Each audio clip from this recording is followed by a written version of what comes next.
హెచ్చరిక, దైవజనుని హెచ్చరిక. హల్లెలూయా. మరొక మధ్యాహ్నం 3 గంటలైందండి.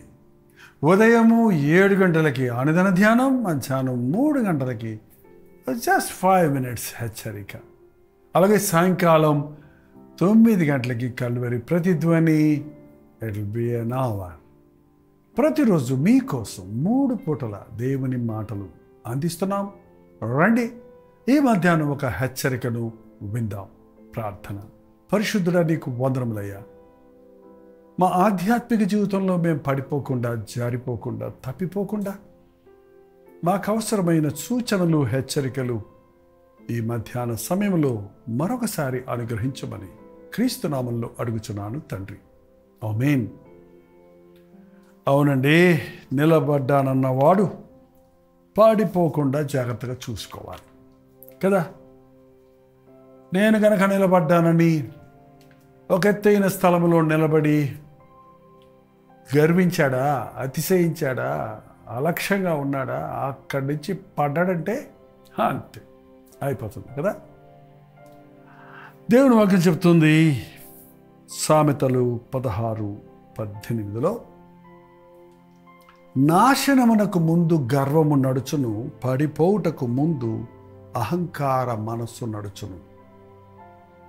నాశనమునకు ముందు గర్వము నడుచును. ఒక సైన్ కారు కానీ, ఎస్కాట్ వెహికల్ కానీ వస్తుందంటే వెనకాల ఎవరో ఒక ముఖ్యమైన వ్యక్తి వస్తున్నాడని అర్థం కదండి. అలాగే మనలో గర్వం కనబడుతుంది అంటే వెనకాల వస్తుందన్నమాట. ఏంటది? నాశనం. అసలు గర్వం అంటే ఏంటి చెప్పండి? అస్సలు తెలీదా? తలబిరుస్తనంగా మాట్లాడతాం.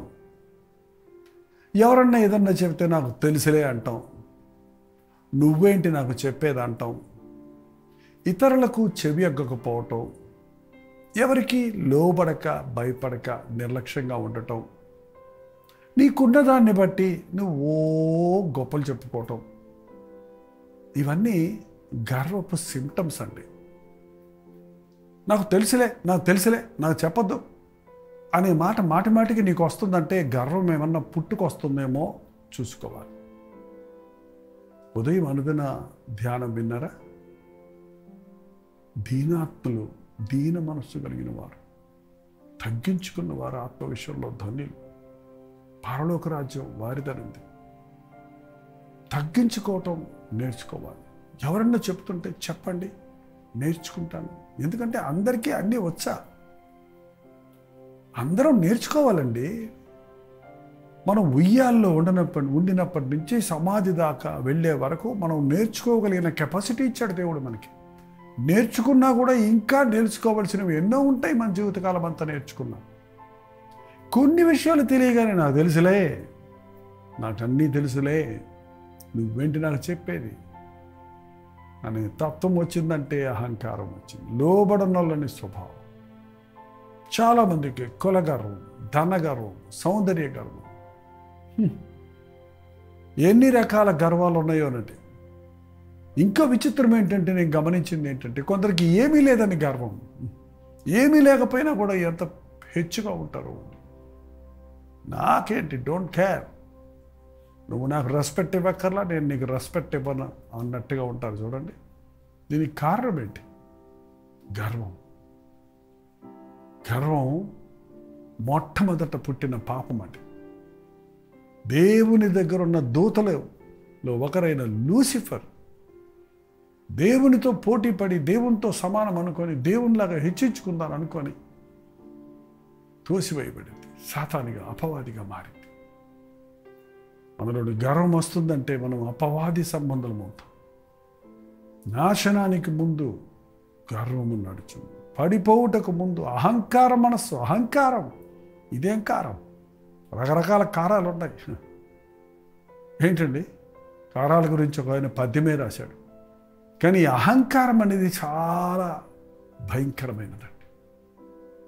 అహంకార దృష్టి మీ బాడీ లాంగ్వేజ్లోనే ఆ గర్వము, ఆ అహంకారము మీ చూపుల్లో, మీ భుజాల్లో, మీ మాటల్లో వ్యక్తమవుతూ ఉంటుంది. ఈ సిమ్టమ్స్ ఉన్నప్పుడు వెంటనే తగ్గించుకుందామండి, లేకపోతే పడిపోతాం, లేకపోతే జారిపోతాం, నాశనం అయిపోతాం.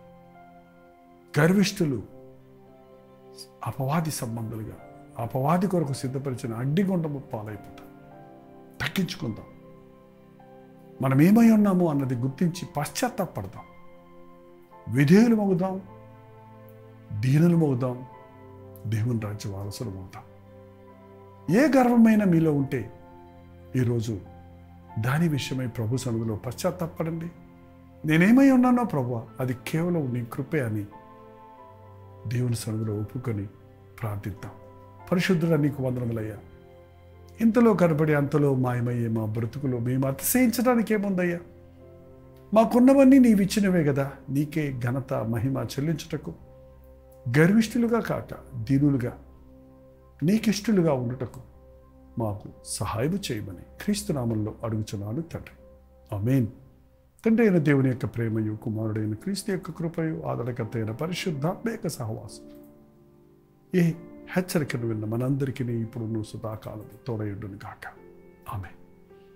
మీ ప్రార్థన వస్తువుల భారాలు 954041 నెంబర్కు టెక్స్ట్ లేక వాయిస్ మెసేజ్ ద్వారా వాట్సాప్ పంపించండి. మీ పక్షంలో ప్రార్థించడానికి మేము సిద్ధంగా ఉంటాం. ప్రభు చిత్తమైతే ఈరోజు రాత్రి 9 గంటలకు మళ్ళీ కలుసుకుందాం. అంతవరకు దేవుని మహాకృప మీకు తోడైండును గాక.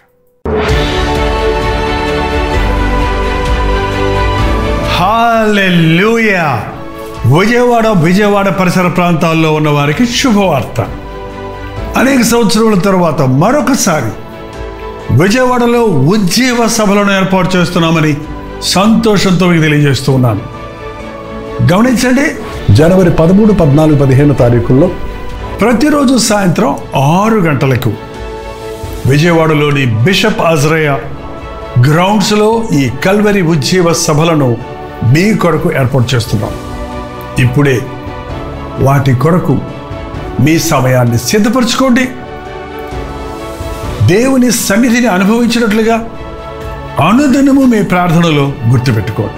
ప్రతిరోజు సాయంత్రం 6 గంటలకి బిషప్ అజ్రయ గ్రౌండ్స్లో జరిగే ఈ ఉద్యోగ సభల కొరకు ఈ రోజు నుంచి భారంతో ప్రార్థించండి, పాల్గొనండి, దైవాశీస్సులు పొందండి.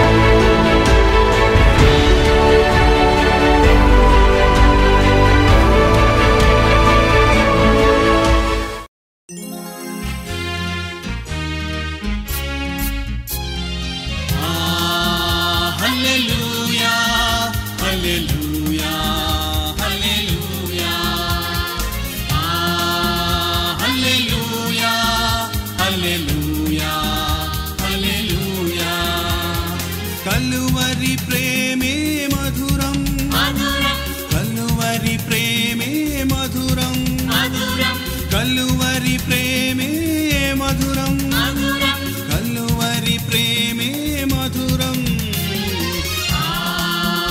హల్లెలూయా హల్లెలూయా హల్లెలూయా హల్లెలూయా హల్లెలూయా హల్లెలూయా.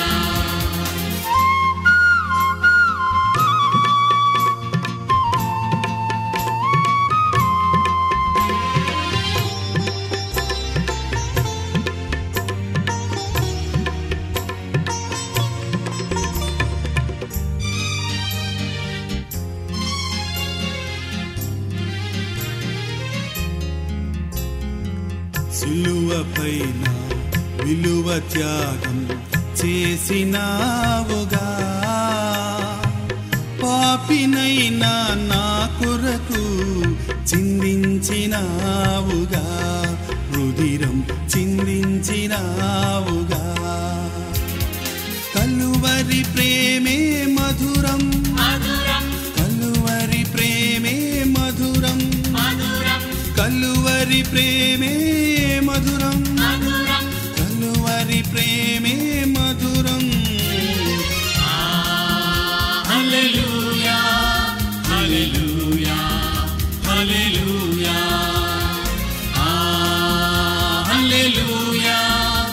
హల్లెలూయా